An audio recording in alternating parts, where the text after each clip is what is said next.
More than 500,000 people in this country earn their living making motor vehicles of various kinds.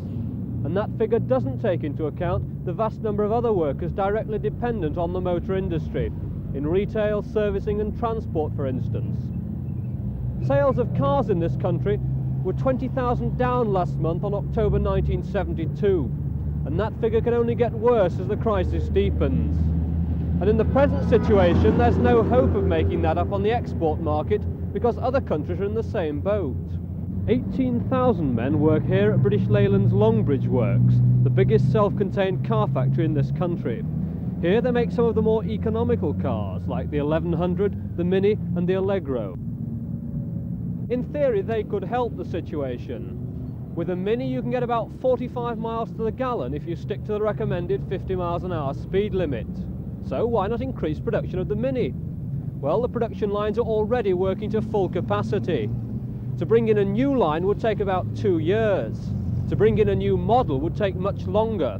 So any hopes of a new car using alternative forms of fuel seems way out of the foreseeable future. But how do the men who make the cars feel about the present situation? I don't think it'll hit it straight away, but eventually it's got to, hasn't it?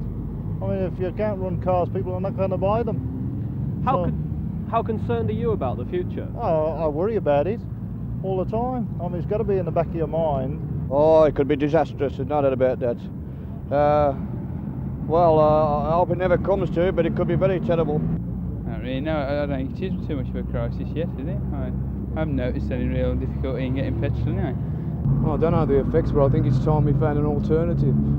You know, like this gas turbine things. I think it's time we all started to find something different instead of the Arab countries holding us to ransom all the time. But wouldn't that have a very serious effect on the motor industry as it exists at the moment if we had to find another sort of fuel? Well, it may do at the moment, but I think we've got to plan for the future. You know, you can't have a group of people holding you to ransom all the time like the Arabs are doing now. Are you at all worried about your own position? Well, I suppose I am, you know, but as I say, we've got to find an alternative, you know, and if it means a small sacrifice, then we've got to do that.